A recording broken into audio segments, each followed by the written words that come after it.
somehow tryptophan got this very bad reputation. But do you take it? I do not take tryptophan, but I know people who do, who have good results from it, particularly with sleep.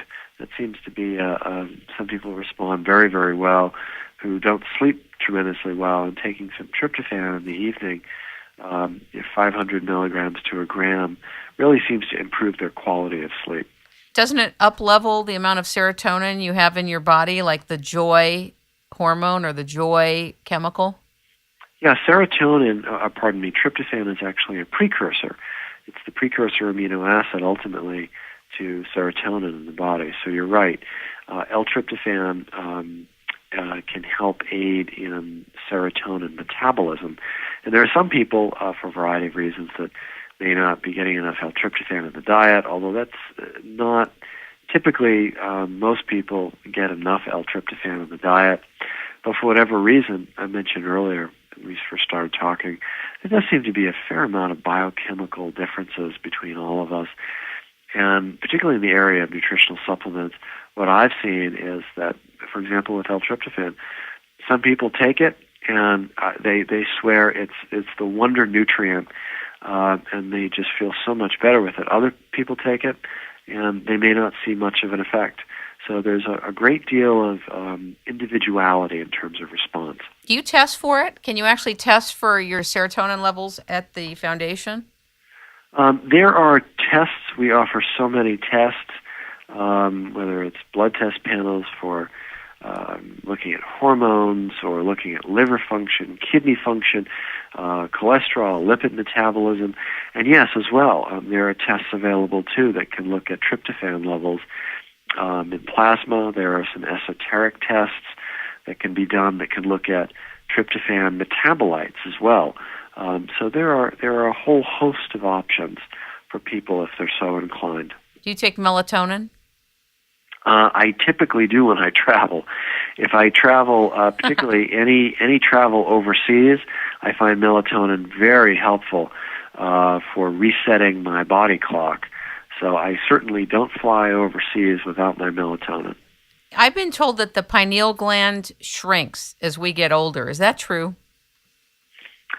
Yes, that is true. The pineal gland does shrink a bit, and sometimes it'll even calcify as we get older. So, aging people typically have problems with sleep. One of the proposed reasons for that has been an alteration in melatonin metabolism. And we've seen many people taking a little melatonin at night, just sleeping much, much better. We also know that melatonin has health effects, health benefits.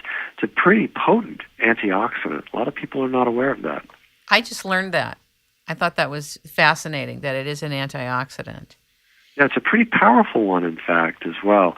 And yeah, I appreciate your comment. And a lot of people are not aware of that, but we've talked about the benefits of melatonin for many, many years. And all of the things we're talking about today, if people want to know more or learn more, all they need to do is go on our website, www.lef.org, and we have so much information. I believe at last count we have 40,000 individual web pages on our website. That's amazing. So if there's any health interest or topic that anyone wants to explore, chances are we have written about it, and if we haven't, and if you want us to write about it, just give us a call and let us know, and I'm sure we can do it. I have one more comment about DHEA. This has been a hugely popular, I don't even know, like hormone that people took for many, many years. Then there was controversy about it, but now there's totally new science about it. Can you explain it?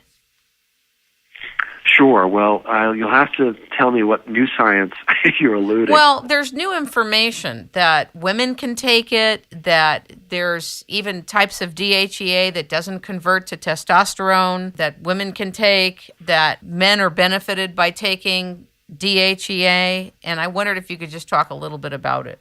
Sure. Our organization had highlighted the benefits of DHEA many, many years ago. DHEA has been known as the anti-aging hormone, and it is a hormone. What we know is that as people age, their levels of DHEA tend to decrease. There are very famous studies that animal studies as well as human clinical studies that have looked at the beneficial impact of supplementation with DHEA on the body. To the question you raised, which is, that's one point in the past there was controversy. We particularly didn't feel that way, but there was some controversy that taking DHEA may raise levels of either testosterone in the body or have other effects.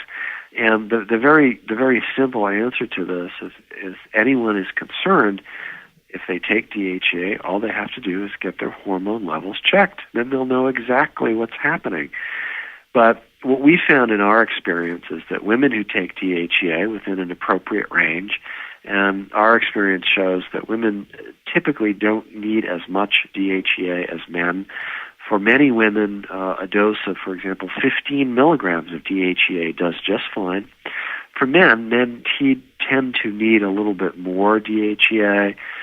Some men may need up to 50 milligrams of DHEA daily to get DHEA levels in the blood up to an optimal range. There's some great data, too, showing DHEA having beneficial effects on metabolism. And we know that metabolism tends to slow as we age. Another point that you raised, which is forms of DHEA. There are different forms. There's one form called 7-keto DHEA, and that particular form of DHEA is an end molecule. What I mean by that is that it's not metabolized into other molecules. We also know that there's some very interesting data on 7-keto DHEA, in particular on metabolism, and we've written about that in the past as well. So there are a whole variety of options depending upon what people's health goals are and their own individual needs. I think the best thing to do, people have questions, talk to a qualified healthcare practitioner. You can always call up us at Life Extension. We have a whole group of health advisors that are available to provide counseling on health issues of interest, and our website as well. People can learn just so much just getting on our website. Also, our magazine. We're very proud of our magazine. Our magazine comes out every month. We highlight the latest advances in science, medicine, and nutrition. And I would say the best thing people can do if they really want to educate and learn more about translational medicine, integrative strategies to help them live healthier today, not tomorrow, today. Read our magazine. Our magazine is copiously referenced. And if you have any questions, call us up. We'll be happy to talk to you. Ladies and gentlemen, we have been speaking with Dr. Stephen Joyal, the Vice President of Science and Medical Affairs for the Life Extension Foundation in Florida. And I want to invite all of you to join the foundation and to come back and learn more about life extension and anti-aging. And feel free to leave your comments at itsrainmakingtime.com. And also feel free to call the foundation. Dr. Joyal, give the foundation's phone number, please. Certainly. It is 1-800-226-2370. And, of course, it's 1-800. It's toll-free. Ladies and gentlemen, thank you so much for listening to It's Rainmaking Time. We welcome you back, and thank you for your time, Doctor. Thank you so much. It was a pleasure speaking with you. It's a pleasure talking with you.